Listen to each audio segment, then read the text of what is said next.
Everybody, good evening. This is Chris Wall, executive producer of the animated series, and some of my family has joined us. We've had a little watch party over here. For various reasons, we did not watch the season finale on Friday, and so we actually just finished watching it here. And so you're going to get some real time reaction as we all reflect on the end of the season. I know you're probably thinking, don't we all watch it all the time?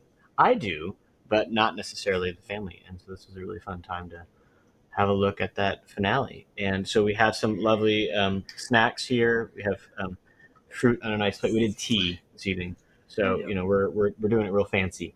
It's really fun. But we're going to talk everything about season 2, and of course that amazing season finale, episode 7, tonight. Thank you for joining us. I'll be in the chat here, catching up with you guys. We have some new stuff to announce, merchandise side, and I have my iPad here to sign some frames and collectibles. So if you want to hop on the store there and pick up a collectible tonight, I will sign it in real time right here. So that'll be kind of fun. So lots of cool stuff. But let's just dive in, folks. Season finale, how y'all feeling? It was really satisfying. Yeah?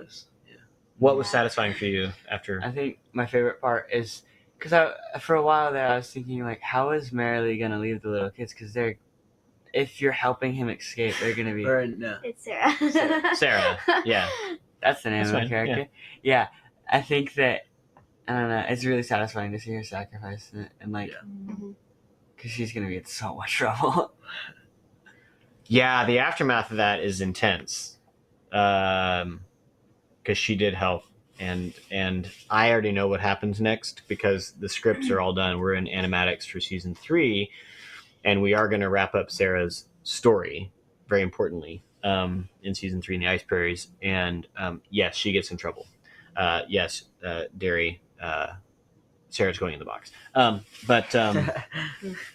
Yeah, that whole storyline is so compelling. I was just so taken with Marilee and her commitment to helping Janner go through the Ice Prairies, and her whole storyline is just, it's always, from reading the books, has been one of my favorites. I'm rooting for Marilee. And then Nurgabog and that tender moment in the burrow with her helping him and giving insight into that terrible moment of realizing he was alone. The music is what really got me listening to Carry the Fire in the Kurt Heineke Arcadian Wild magical way that you all transform that song. It's so beautiful. Yeah, it's a song that some of you know that Andrew Peterson, the author of the book series, is also a musician and a really, really talented one. And a lot of you know him as a musician, and it's kind of weird that he's an author. It's a funny split. But he has this song, Carry the Fire, and he pitched it to us. He was like, hey, I think I want to use this as we were talking about, we need a song to kind of wrap up the season, the meaning of all that's happened in this season, and we're sending Janner and Marilee out. How do we best encapsulate that? He said, well, there's a song called Carry the Fire that I think could do it, but I want to reimagine it in a different way. And so we reached out to Ben Shive, longtime producer of Andrews and just an amazing guy. And he said, okay, I have a way into it. And so he retooled that. And then I pitched it to Kurt and said, Kurt, I want to find a way to weave it in. So some of you did hear it a little bit in episode 6, and then of course a more fuller version of it in 7 that Kurt kind of interpreted a little bit further for the score.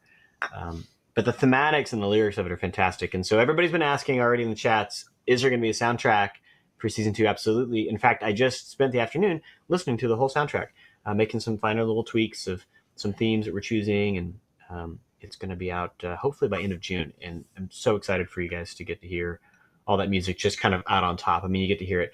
One of the best cues in the soundtrack, I just have to tell you, in addition, of course, the full song of Carry the Fire is in there. That's our leading track. But one of the favorite things in there is this it's like 5-minute long bit of score under episode 3 when Poto is telling the story around the campfire for the Stranders. That whole piece is in there, and it's just Arcadian, and our friend Buddy, who plays the harmonica in that scene, I can't wait for you guys to hear that in the soundtrack. But coming soon. Calvin, how about you? I think my favorite part was Janner's plan. I guess whole plan was so clever, how he used the fruit and everything, and then got into the box on purpose. super clever. It's kind of a long plan because he started in the last episode, Yeah. right? He's really smart. Yeah. His Kinda fun. determination. Yeah. And how he inspires like all the characters. Like they notice a change in him. Like now he's motivated to get out. Yeah. I love that bit at the table with the kid. You went in the box and told you where all his tools. What are you doing? And he's like, reaches out. I'm Janner. Yeah. No, he doesn't say I'm Espen. He still uses his dad's name. That is inspired by, if you remember, there's a chapter in the book called The Light That Janner Left Behind. Yeah. You know, and the idea that he's a kid who was awake to his personhood. You know, the stories are always wrestling with identity, and it's I'm not a tool. I'm not down in the trenches of loss of identity. I'm going to push back on that, and that begins to awaken the other characters to that. Like, can we? And even though Sarah doesn't come with him, she's back up when he first meets her. You know, when she steps out from beyond the stuff and is like, Jenner, don't, just lay low. Like that's her plan until, of course, the Sharpener girl, your character, is taken, and then that pushes her off, and she says, "Never mind, we got to do something." But it comes with some consequences. Okay, so I'm just so curious. We'll talk about this in the Q&A at the end, but I'm curious. Y'all can hit it in the chat.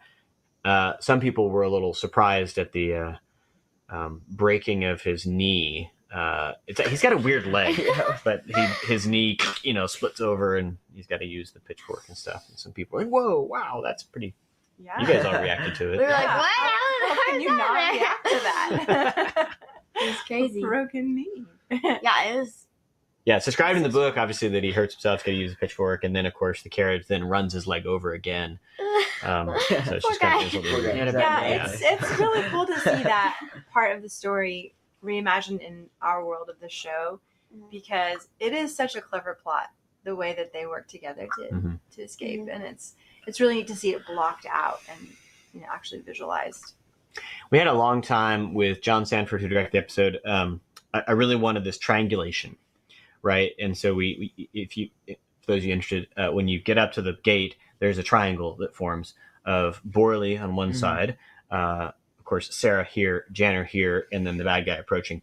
And this triangle of Sarah, like, I could go with Janner and probably get out of here, or I stay with Borley, and just kind of giving her that clear decision point of what she's going to choose.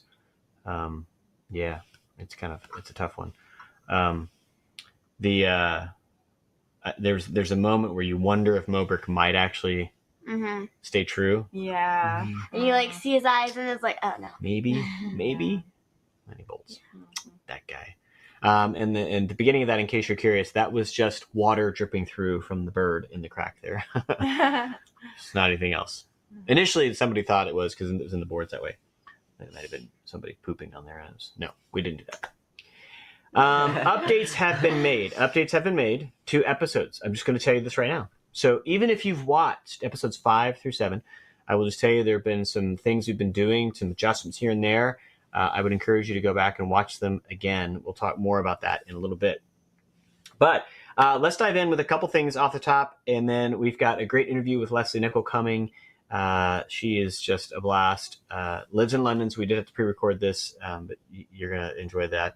And then we have some signings we'll do in the collectibles, and then we'll talk a bit about those last couple scenes in episode 7. But first off, our family is a game family. I'm sure you guys, many of you are as well. And I am happy to announce that we have our own playing cards. These are just now in the store. They feature our characters. Got some Pete the Sockman here. Of course, Wingfeather on the back. And then a bunch of other characters. There's a Janner. Why is he king? Yeah. He's not Why king. is he king? He should not be king. That's funny. I didn't notice that. The T1. Sarah's the queen, of course. Joker, Slarb. That makes total sense. And let's see, who else is in here? Oh, King is Poto in this. I see. So it's and then King is Tink in this one. Yeah. There we go. Lilian Nugget for a queen. Yeah, that's delightful. So, anyways, so cool. These are Nia, of course, is queen. Yes. Of diamonds, and then a Jack for Oscar there. He's great. Oh, there's some gammon going on there. That's very nice. Anyways, these are on the store. Definitely go check it out. You can go to wingfeathersaga.com/store to get there, and you'll find these really cool playing cards already in the store, ready to go. In addition, there was a conversation about this, but we've been talking a lot about Sarah's locket because it just continues to mean something, and so I've been highlighting it every week because I just think it's really cool. But it is in there. Charlotte, you were just looking at this a minute ago, and it does. The locket does pop open. We were noticing, so you can actually put little stuff inside of it if you want to. A little wing feather on the back. This thing's been really popular for a lot of folks. Has a lot more meaning now, knowing what Sarah has gone through. In addition, somebody was pointing out, I hadn't really paid attention to this. Can you hold this for me, bud? That in the Art of book, we actually have the design in here of Sarah's locket, which I am probably not going to find in this very moment. But in here, this is the whole story of the making of the animated series, and of course, season 1, getting into it with just everything that we set up with all these characters. So this is also on sale at the store. And so if you're interested, by all means, please go out there and grab that. It would be, it's a great gift for friends that are looking at Wingfeather and aren't familiar with it. Yeah, I'm never going to find the thing in here. Well, actually, I could. It's in episode 3. Burke, I go right to it once I think about it. Yeah, so each chapter kind of takes through an episode, and there it is. There's all our cool designs for Sarah, all of her. This is so good. This is Naomi, one of our character designers, finding all of the different ways of Sarah's expression and designs and crazy hair that we explored. Yeah, this is the kind of stuff you get in an Art of book. I know. Use that one. Yeah. Her hair looks so good. I know, this is really fun, doing the kind of crazy hair version of her. These are fun, too. Mayor Blagus. Have you seen these? There's some really fun alternate designs for Mayor Blagus in here as well. Anyways, this Art of book is awesome. It is in the store and on sale, and highly recommend. If you haven't picked one up, go get it. And every time you buy any of this merch, you are, of course, supporting the show so we can make more of this animated series. We're going to talk a lot more about that towards the end here because, of course, I know you guys are all asking the questions. When season 3? And we're going to do a special live stream next week to talk more about that. But one of the things I wanted to ask you right now, if you wouldn't mind, all of you who are watching this, whether live or you're watching it later, doesn't matter. Would you do us a favor? Would you go out there and rate the show? You've now seen all of season 2. And on Rotten Tomatoes, you can rate the whole season. And on IMDb, you can hop out there and you can actually go to the show page and you can go to each episode. You can rate the whole series, of course, but you can go to each episode and rate it. Put some comments in there. Tell people what you think about it. That matters. It's a crazy thing. We've had conversations with international distributors, and they want to know what's the Rotten Tomato score, what's the IMDb score. And when you guys go out there and rate those, it's great. I was noticing a couple episodes earlier today that only have like 10 people have rated it. What? You can do better. Let's go. Get out there. And if you haven't already subscribed and followed us on the socials and on YouTube, please do so right now, because that is where we are going to continue to engage with you as we push season 2 out even wider as we go. So it's crazy. Yeah, so important stuff. All right, this is pretty cool, but we got nominated for the K-Love Fan Awards. So K-Love, of course, the big national radio station and with Family Entertainment, and they are now doing a lot of TV and movies and stuff. And check it out, we're nominated for TV streaming, which is pretty fantastic. There's a couple other great shows in there, but we would love for more people to learn about Wingfeather Saga through that avenue. So this is crazy how fast this is, but we found out about the nomination. It's open for you to go vote. So if you go, and we've got this cool KLoveFanAwards.com, or hit that QR code if you want to, either way, and pop out there and vote for the different categories and us. And then you're going to get an email to make sure you're a real person and do it. Share it with your friends. We would love to have Wingfeather Saga, just all the fans jump out and say, let's go for it. You know, we are the largest crowdfunded animated series in U.S. history, and we think we have the best fans. So tell your friends, text some family and friends right now and say, hey, go vote for this cool show. And then we'll be there. On Sunday, we actually go to this award show, and then it broadcasts later in the week. And we'd love to say hi to you guys on the air if we get a chance to. But yeah, that's pretty cool. So awards is on Sunday, and then again the broadcast is later in the week. Very cool. But please go vote. It closes Friday night, I think, is when the voting closes. So go hurry now. You can even do it now while we're talking. All right. Like I said, we're going to introduce you to Lesley Nicol. But first, let's have a quick look at episode 7. This really cool recap. Love the team over at Angel Studios helping us to pull these together. And check out this quick recap of what happened in episode 7. I'm going back into the box. What? Why? He got us a runner! Toss him in the box. I gave you a chance. Show this sorry tool to his coal cellar. Shira! I can't go with you.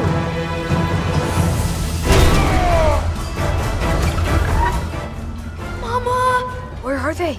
Headed north to the ice prairies. I had a dream of Cal in a cage. I have to go get him. My family left me. What makes you think you're going alone?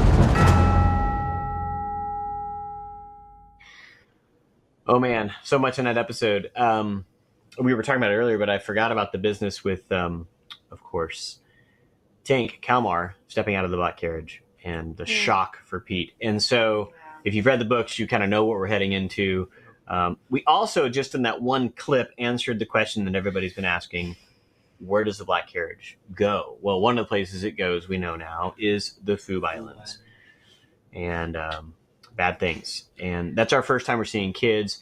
Those of you who read the books understand kind of why we're staging this out, because there's some other things that happen in the Foob Islands that we're going to save for season 3, but we wanted to kind of set it up, kind of where that's headed. All right, we're going to do a big Q&A at the end, so save those questions, hit them in the chat, and we're going to talk through all the stuff because we got so much to unpack out of that episode, and then we'll talk about anything else you want to ask about for the whole season. But I'm so satisfied with how that built up. We talked a lot about what season 2 needed to be at the start and at the finish in the writer's room and kind of the big development, which was back in so long ago. That would have been in 2 years ago. It was 2 years ago now. Yeah. That we were in our writer's room. It was May 2 years ago. In our writer's room for this season, mapping out where we'd go. We've now mapped out, of course, season 3 is in pre-production. We've got animatics. Now we go into season 4 is our next task. Of course, we're mapped out for 7 seasons to tell this whole big story out of those books. But hoping that the escape from the Fork Factory would be as emotional and compelling as it was. And from what we've heard from you guys, it was absolutely satisfying. And it was, but I mean, as close as we are as a family to the project and being in it with you, I was just struck at the end of the episode, like, I want to see where we go from here. Like, I don't want it to be over. It's not, I want to see, like, right now, where we head from here. So. Yeah, I know. It's so good. And plus, man, the ice prairies are beautiful. I would love to just hang there for a while. A lot of you guys have seen the ice prairies in some of our concept stuff. And, they're pretty compelling. All right. Let's talk about Lesley Nicol. I know when we talked about her being cast in the show, Heather and I, fans of Downton Abbey, had watched a lot of it, and the idea that she might be able to join us was incredible. And she jumped right in. Good. She's so talented. She's so good. So the other thing that we found in the middle of this was that she's friends with another of our cast member, which we'll talk about in a minute, but. Her reappearance here in episode 7, of course, she did such an incredible job in episode 3, The Stranders, but really helping to be a friend to Janner in this really sad moment, and also funny. She's great at this, at taking emotional moments and finding ways to keep them light. She's awesome. Andrew and I had a chance to sit down with her and talk with her about joining Wingfeather and being a part of the show, and so we have a short interview to share with you. Check this out. Welcome, Lesley Nicol. Lesley, welcome to Wingfeather Saga. So glad to have you. Thank you. It has been delightful as we auditioned, listening to all these different interpretations of what Nurgabog could sound like. And oh my gosh, you brought this, as you have with so many of your memorable characters, this warmth, but funny. Such characterization. It's been delightful. Well, it was fun investigating what you can do with it, really. I mean, there was quite a few things we had to rule out, and then quite a few things we had to try and pin down. All of them insane, by the way. Yeah, and you have such great comedic ability without turning it to comedy. Like, you're not going for punchline, but you just add a little something. Is that your preferred, like, between dramatic and comedic? Do you prefer comedy over that? Do you know, I like doing both. Honestly, my favorite thing, I just saw a screening the other day of a TV show that's coming out in January over here. And the casting director said, it's a very sad story, but she said, we still managed to get some comedy into it. And I said, well, yes, and that's my favorite thing. If I can do a bit of both, that's my dream job. But no, in terms of having a character like Nogabob, I mean, when I saw her face, I nearly fell over. It's so divine. And she's got the creepiest eyes I think I've ever seen. Truly terrifying. But she is funny. And I thought, oh, there's lots of potential here. Makes me very happy. Yeah. Andrew, when you were writing Nurgabog, is this the voice you heard in your head? Yeah. I mean, she nailed it. You nailed it, Lesley. I think you, and I think the character design, I forget who did the character design, but as soon as I saw it, I was like, that's exactly it. And I think that the design conveys everything she needs to know about exactly what this voice needs to sound down like. To the hairs in the chin. Yeah. I was going to say, I love that she's got her heart set on Podo. I mean, the fact that she may look like the back end of a bus, but boy, she's a woman with passion and heart and still functioning. Do you know what I mean? So don't rule her out. Yeah. That's right. You know, it was such a total surprise to me when I was writing the scene when they first, you know, when they're at the Strander camp, when I was working on the books. So much of the story is a surprise to the author too. You know, you're just kind of chugging away, writing your thing. I didn't have any kind of outline that said, and then Podo will meet his long lost love, Nurgabog. I was just writing the scene, and in walks this woman and smacks him on the lips. And I was like, well, that's interesting. Let's see where this goes. So it was so fun to see that. The fact that got animated and turned out exactly how I pictured it in my mind. Yeah. But yeah, she does. She has a soft heart, and you find out more about that as the story goes. But she's a soft heart surrounded by scoundrels. Leslie, we have a scene obviously where she's been wounded pretty badly, and she's still kind of toughing it through. You know, I'm so impressed with what you're able to give us in that too, because she doesn't just play the broad comedy; she's got to deliver some pretty dramatic news, you know, to Janner in the middle of the story. So there's some nice range. When you got into acting, tell us about that.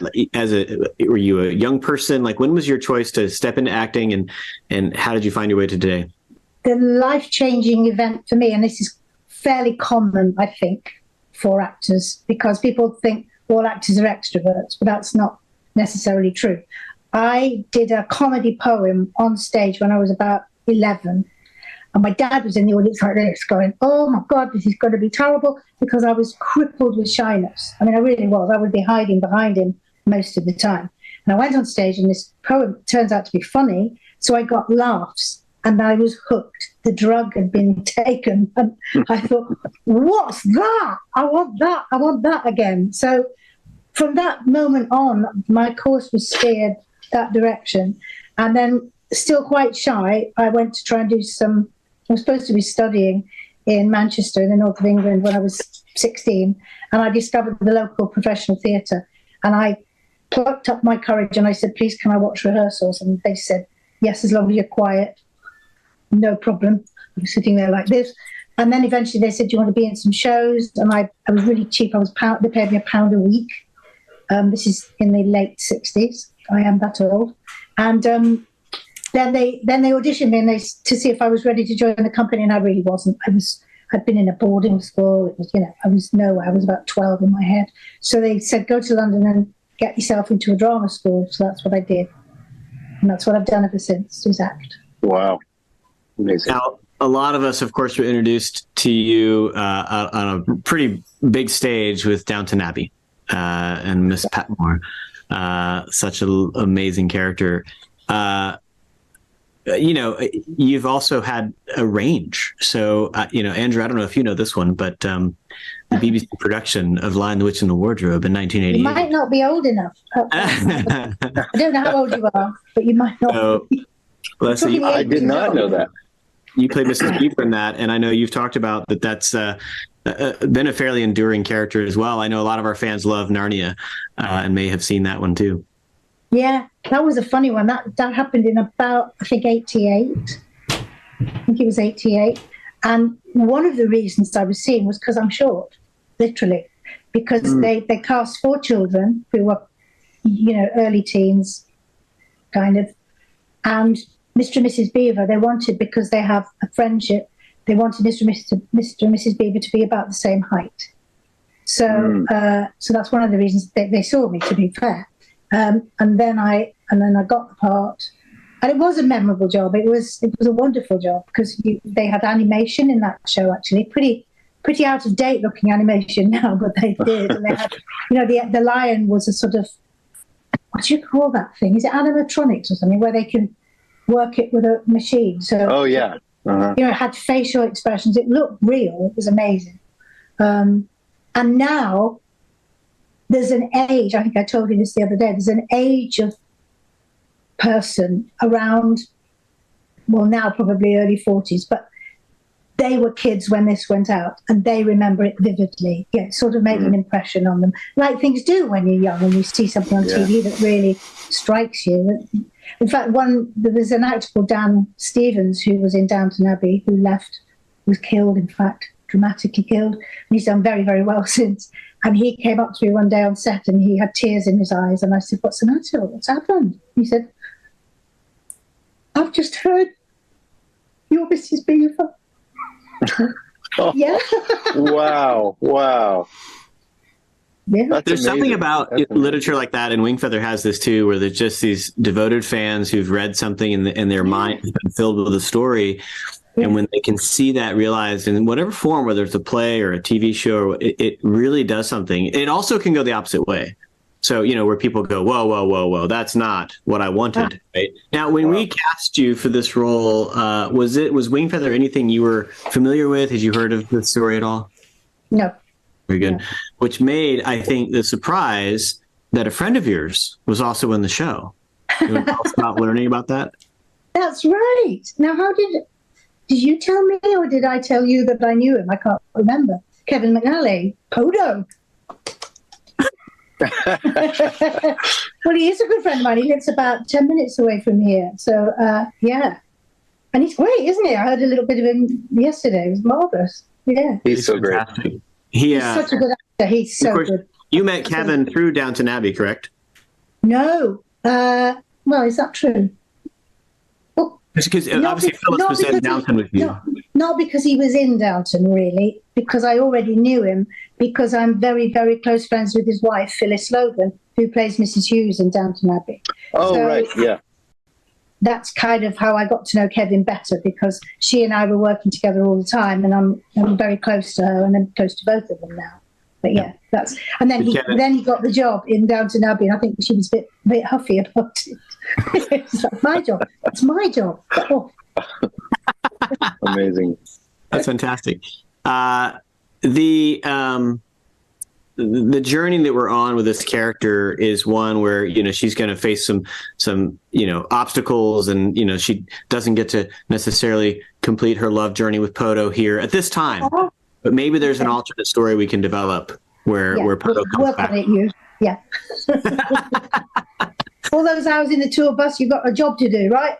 That's right. Easy. Happy ending for the old hag. Go on. That's right. Leslie, have you? It seemed like you've had some opportunity to work in other kind of voice industry from games and TV. Are there other memorable characters that our fans might know about from other things you've done? Well, I did do my one and only game last year called The Hogwarts Legacy, which is about a sort of previous Harry Potter incarnation. The irony of this is that, and I play Professor Matilda Weasley, so she guides people through the game. the irony of that was when they made the films originally, I went up for Mrs. Weasley. And, oh, really? Yeah, and I was told I was very close to getting it, but they went with somebody much more famous. And indeed, the whole cast, everybody was famous, so I would have been the only person I'd never heard of, to be honest. So. And then when I moved to LA, I lived in LA for 5 years. And suddenly I started getting voice work, and I really hadn't. I'd done one animation here in the UK, which was very successful, but I'd only had one.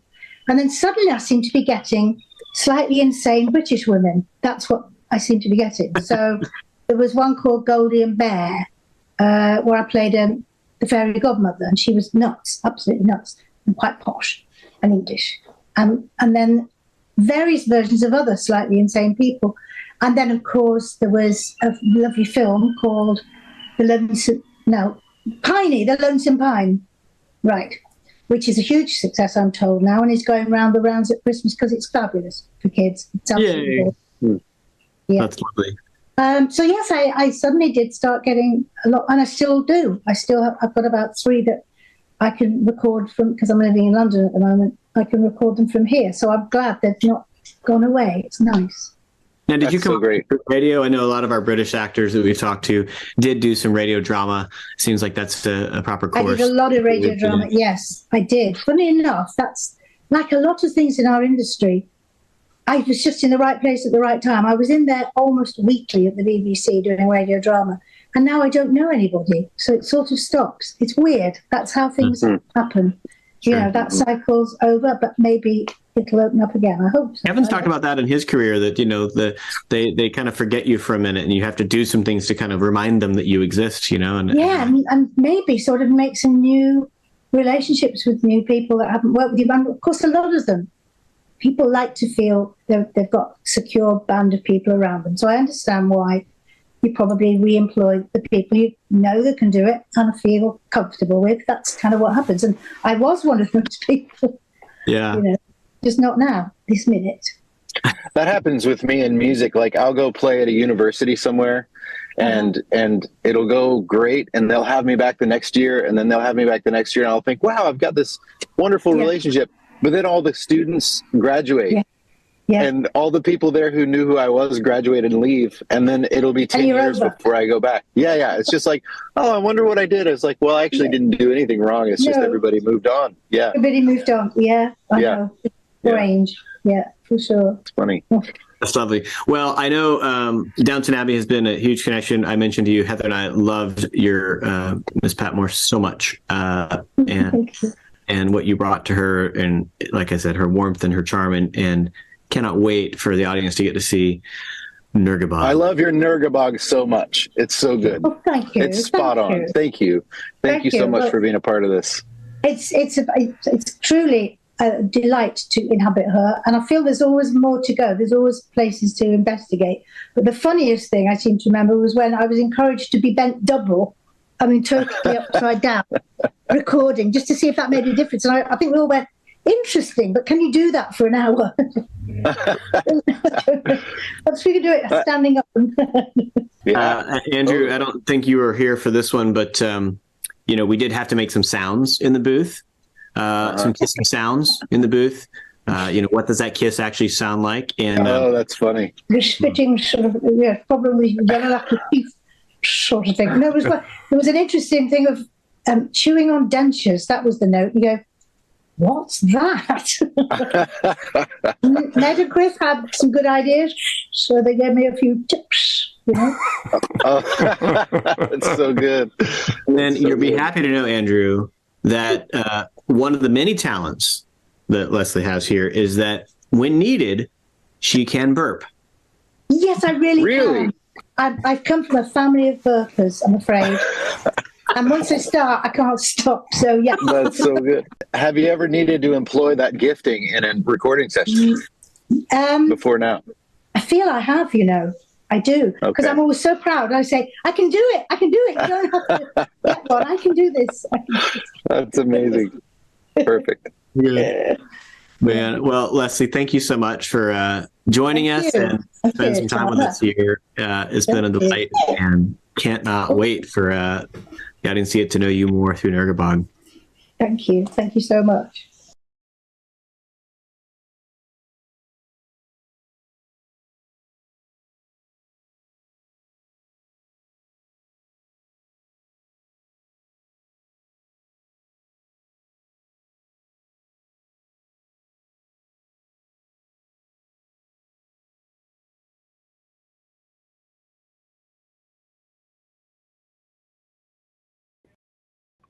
Good heavens, when you mute yourself, that's the worst. Sorry about that.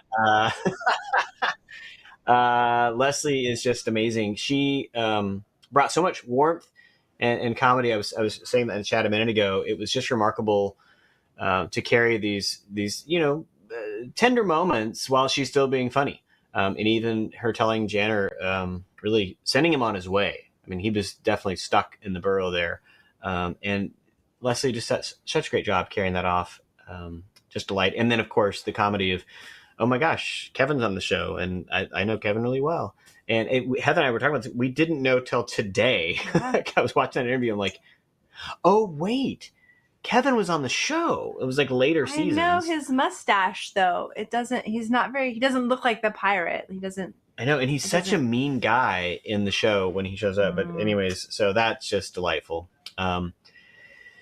Yeah, it's been the whole animated series, you guys, that I think for Heather and I walking through this, it's been the most delightful thing to see these amazing, talented artists across all formats, whether that's visual artists, actors like this, and bringing to life these characters. Of course, Billy Boyd. If you've missed the interview with him, we had a great interview with him earlier in the season, but he did so many great things with the Overseer. I just couldn't be more thrilled. For a guy who's so charming in so many other roles to be so scary, chasing Janner down and like really threatening him, even when injured. Yeah, it's great. Yeah, he's fantastic. It's our cast, you guys, and we've gotten so many compliments for this, and I think it's why we're seeing some of the recognition. We've had some amazing award opportunities and people paying attention to the show. So we're going to jump in now with all the big Q&A, and then we're going to talk about next steps. Everybody's like, okay, season 2's out. What's next? So we'll do that in just a minute, but I want to dive in with some Q&A, and then we're going to do a little what's next and talk a bit about season 3, okay? So while we're doing some Q&A, I want you guys to hit that in the chat here. We have these amazing collectibles. So you can go over to angel.com/wingfeatherscenes, and you can get your own frame. This is as though we were able to print a frame on film or something like that, but we're doing it digitally.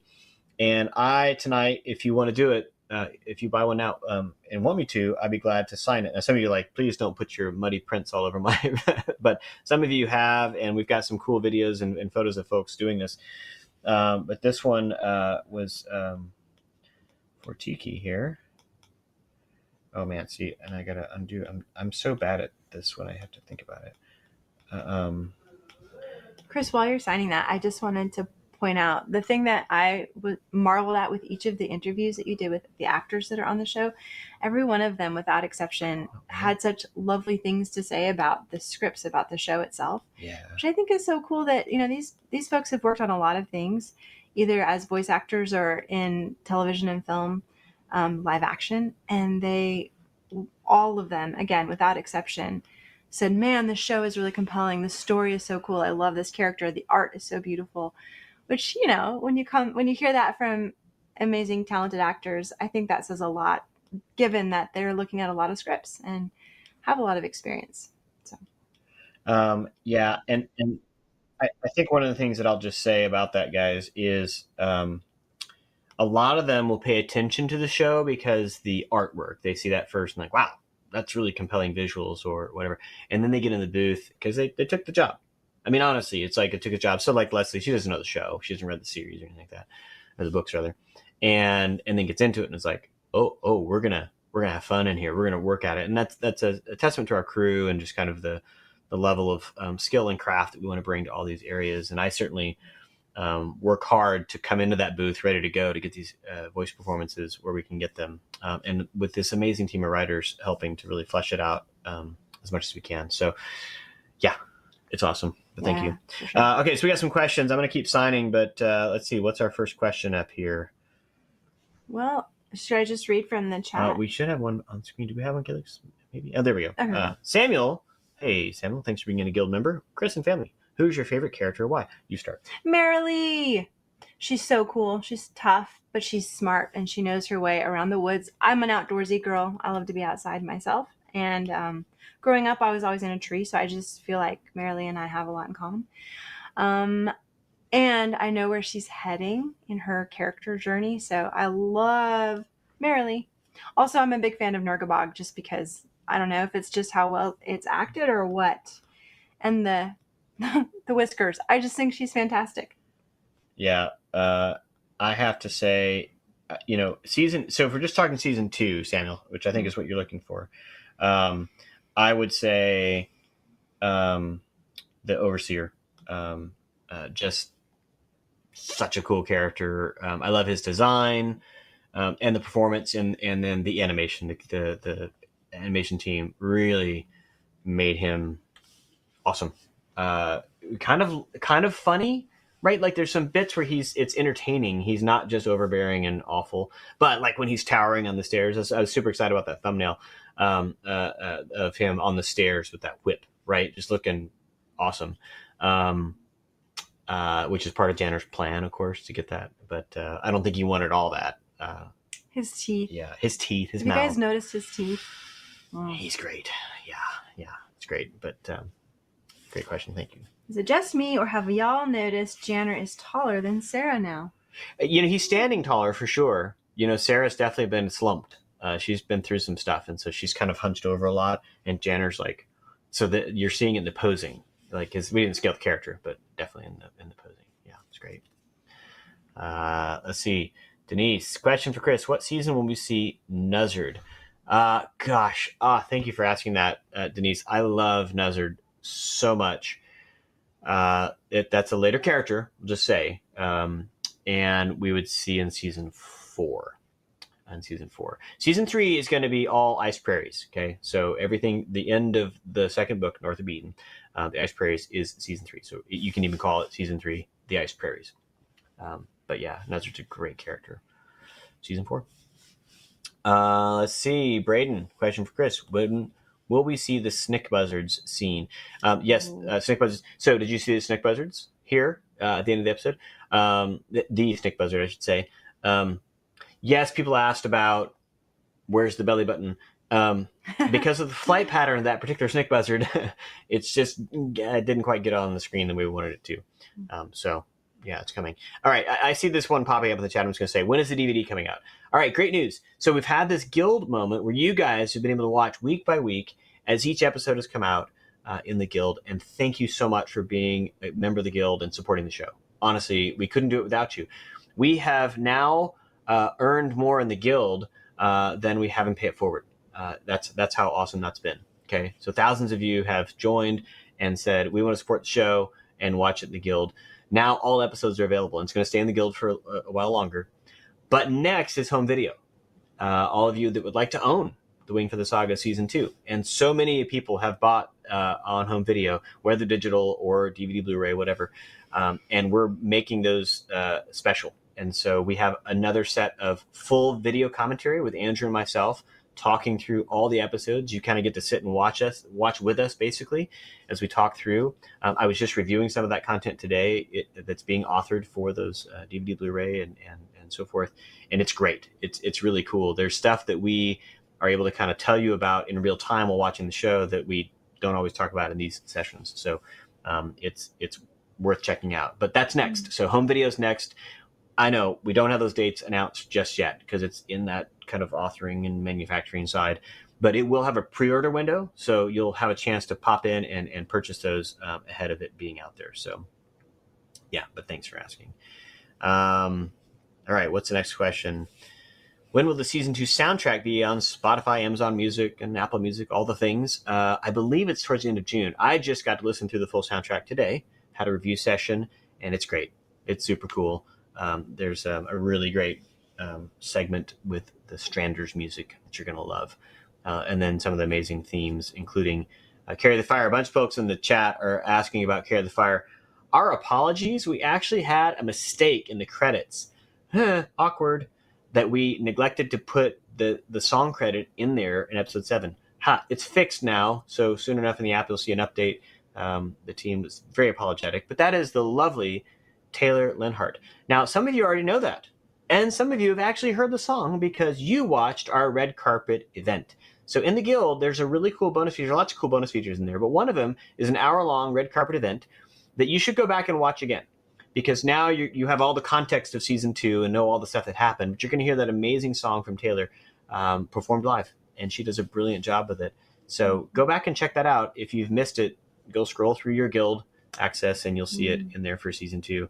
Amazing event that Heather Wall here produced. Aw, thank you. Yeah. It was a lot of fun. It was a really cool bit. So yeah, all right. Next question. What do we got going? Jessica asks, who is the gray thing at the end of episode 7? Yes. Yes, indeed. Oh, who is the gray fang? Ah, yes, sorry. Thing, fang. Yeah, gray fang. What? Did you guys all stay for the credit clip? Because that could be a spoiler right now. If you didn't, you're like, what? If you didn't, you will regret it. Yeah, so there is a gray fang at the end. And that character is a character named Timber. Yep, there it is, Anna. Thank you. Anna's got it right away. That's a character named Timber. In the books, Timber is this really important gray fang who does terrible things in season 3. And let's just say we're expanding that story. There's been some conversation. I've seen a bunch of you guys chatting about that online, but are we going to get more from Timber in our version of it than maybe in the books? Absolutely. We really, like we have with General Crack and others, we wanted to get into understanding more about that character motivation. I was so excited. Oh, I'm spoiling some things. Okay, we'll talk about this next week in season 3, but I'm so excited about the idea of having Crack and Timber in a room together. Like, what's that going to be like, right? Because lizard fangs and gray fangs do not like each other. And what about 2 commanders? How would they go? Oh my gosh. We've had so much fun exploring this. Can't wait to tell you more about it. But yeah, it's a good one. Isaac Piano Kid, will we find out who the identity of the Florid Sword is in this season? Nope. Season 3. Season 3. And it's great. But yeah. All right, what's the next question? That one? Yes. Merrily says, question, are you splitting the last book into 4 seasons of the show? So from here forward, it's very simple. It's just 2 seasons per book.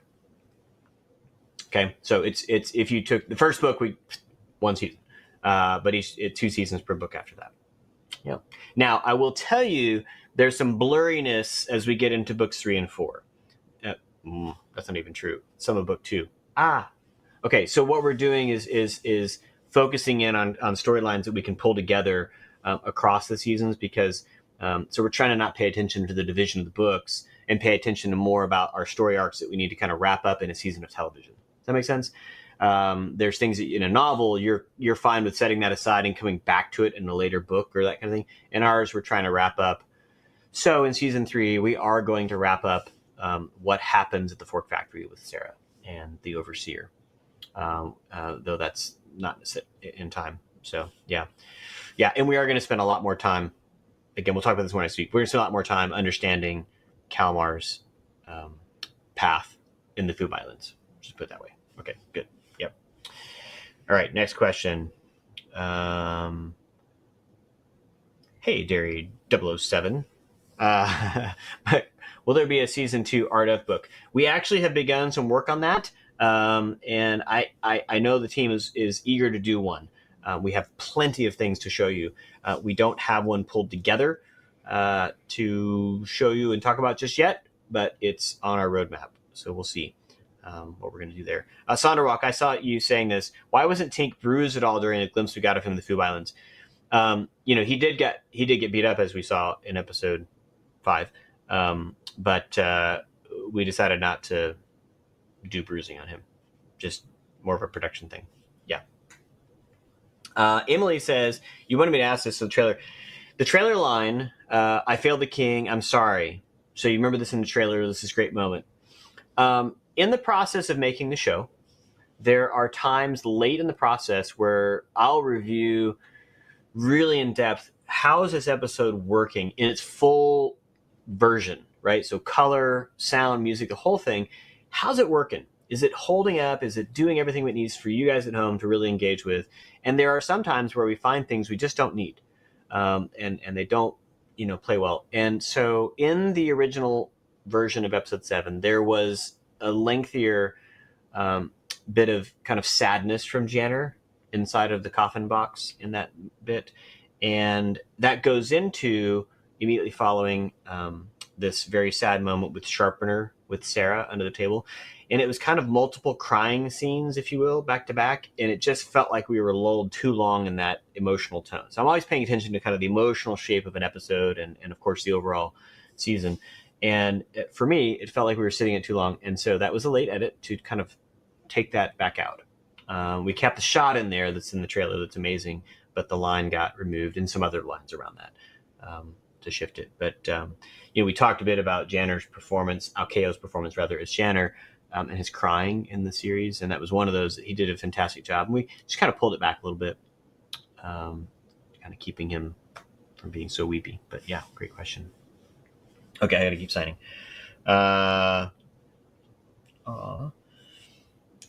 Okay, I'm looking at the questions. Okay, Elijah says, any cool concepts that didn't make the cut for season 2? This is hard to write and answer questions at the same time. You're doing a good job.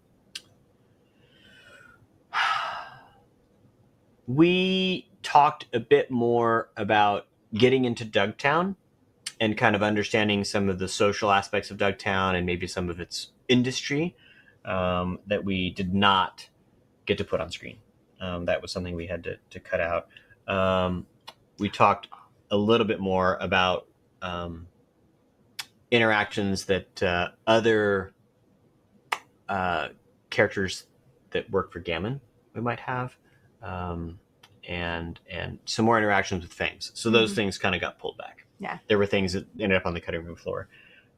So yes. I just wanted to point out, Warden said in the comments that he appreciated the way, or she appreciated the way that you showed the time going by in the box. Man, okay. If you guys, if y'all seen Klaus? It's this great Christmas movie on Netflix. We love that. But Klaus had this really cool time lapse that we just geeked out as animation nerds.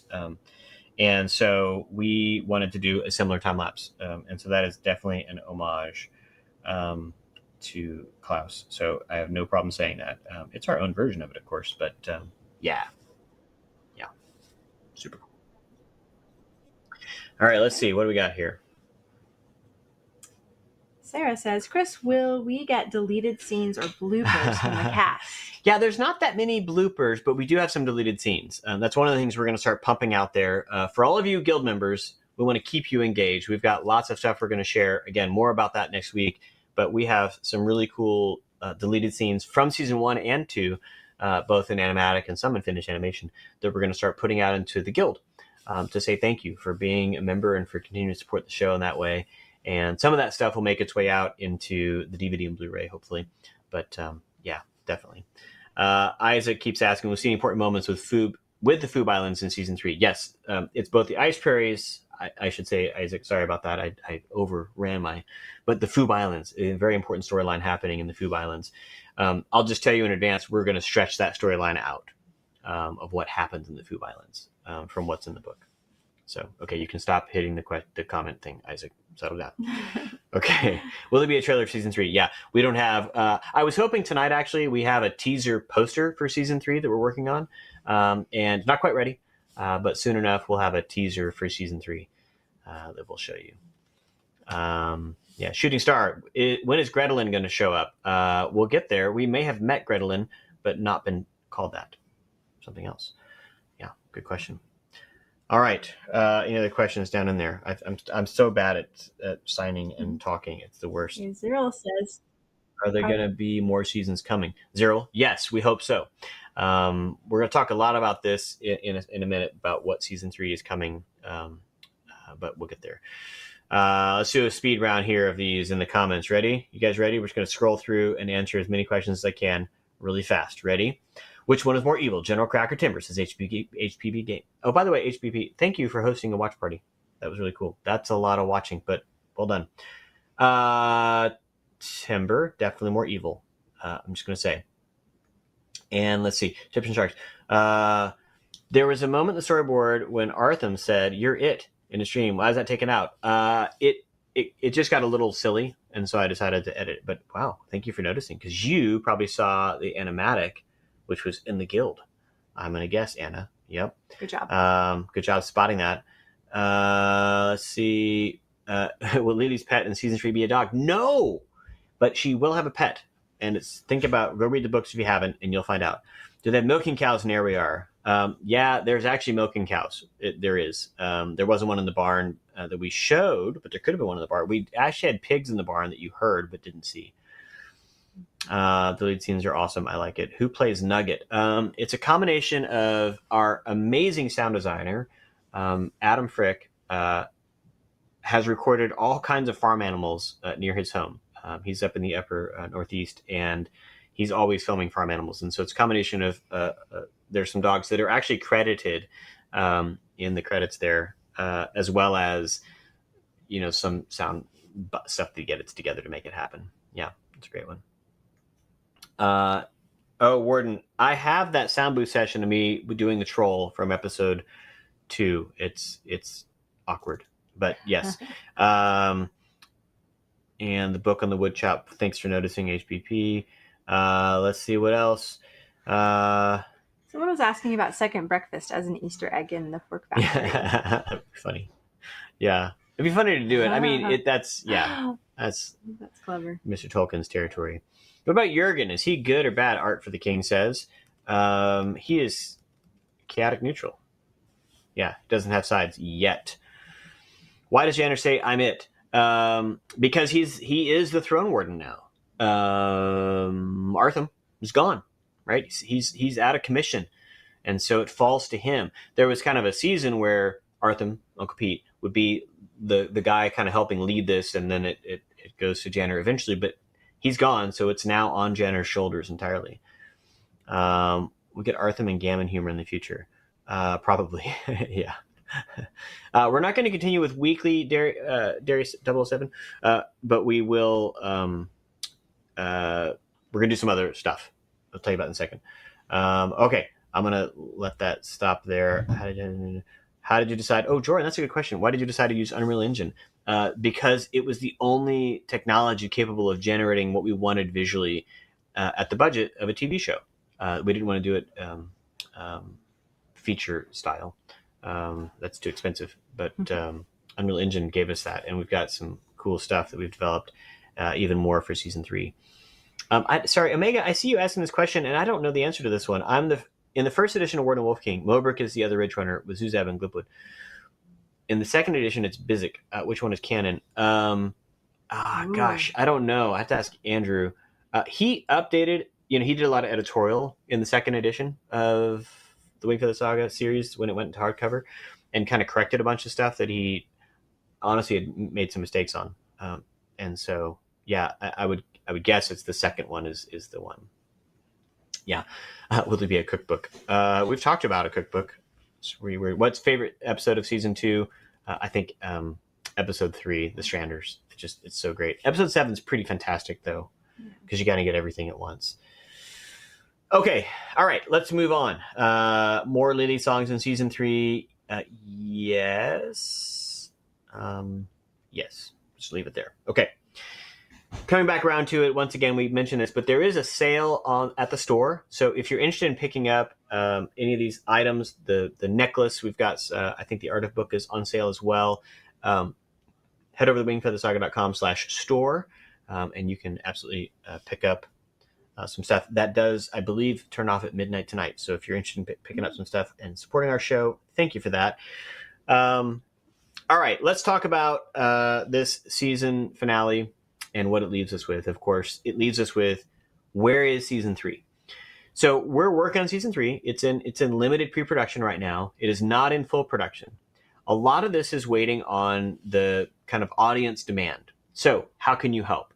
So one of the ways you can help make season 3 come up faster, thank you for all of you who are guild members. If you're not a guild member, please consider doing that. That monthly support to support a community show like ours is vital. We, Shining Owl Productions, got investors to help make seasons 1 and 2. And then Angel Studios is the one selling the show, distributing the show. They're not the ones making the show. We make the show, and then they help us distribute and market it. Does that make sense?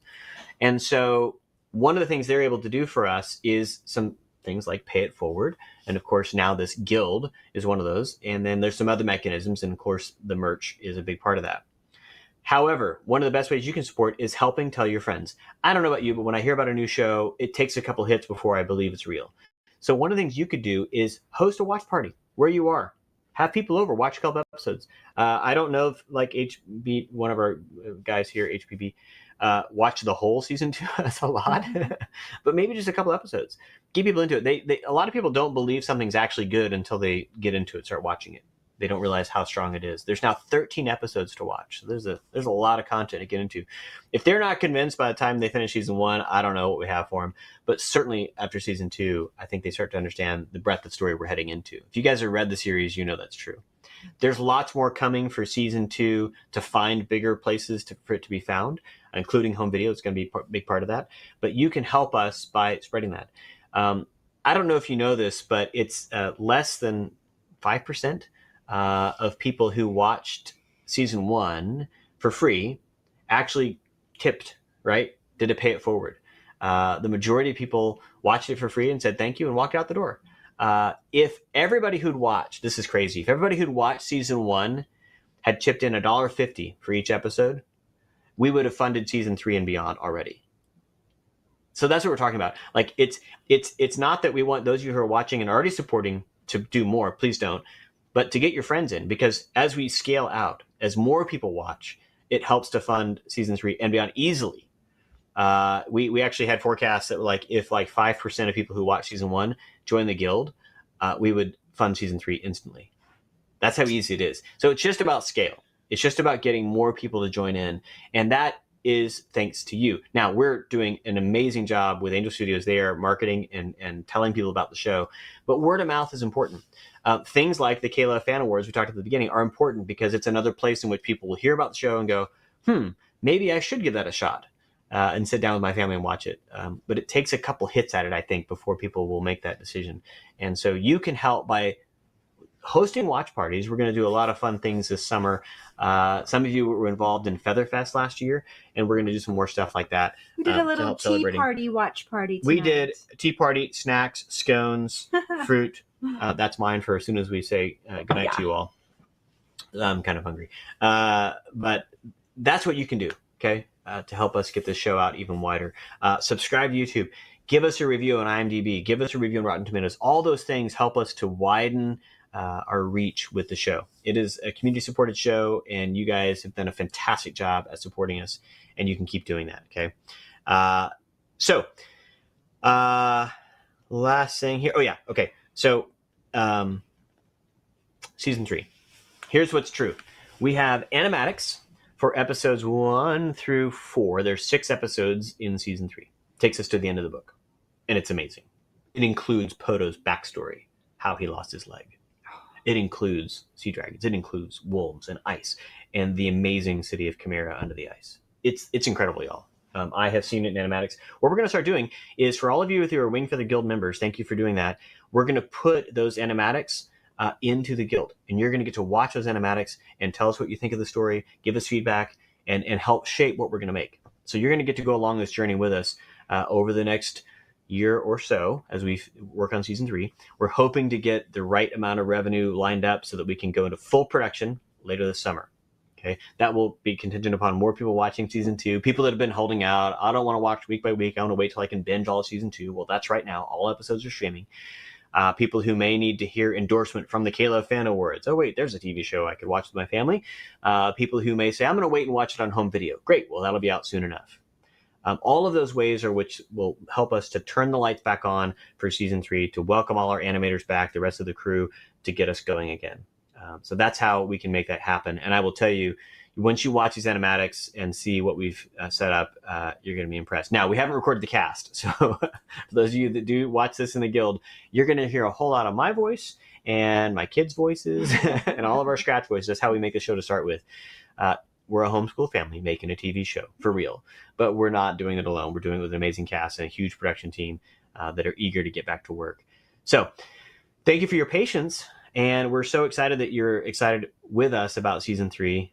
We knew that when we ended season 2, episode 7, that it was going to happen. You're going to be like, oh my gosh, we got to see this. And we're just excited as you are. And of course, you got a taste of it because the last few scenes in season 2, as we watch those stony mountains, and then of course the reveal of these great fangs, you know exactly what we're headed into.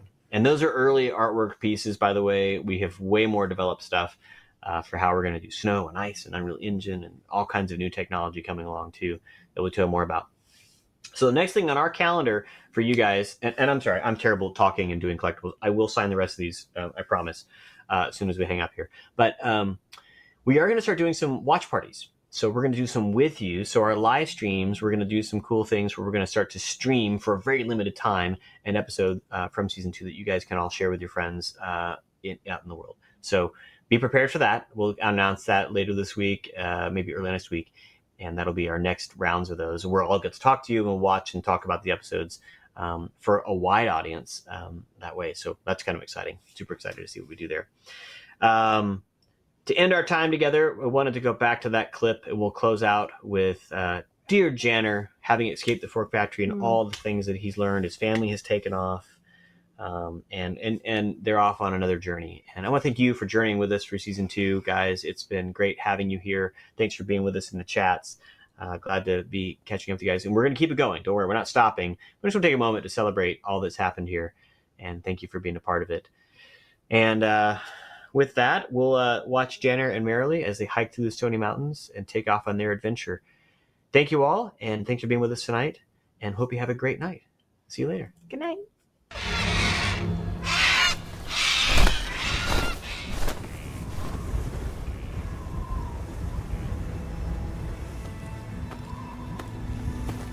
The Stony Mountains. That one's Mogbalgrick. The Witch's Nose. Maybe 5 days hike? Except that you slow me down, I expect it'll take us a week. According to Pembrix, this is the edge of Bomb Nubble country. At the moment, it's more the snick buzzards I'm worried for. Snick buzzards. They swoop in from downwind, so you can't whiff their reek till it's too late. Then it's all slashing claws and chomping beaks. Well, at least there won't be any fangs up here in this cold. Aye. They ain't yet made a fang can survive in ice.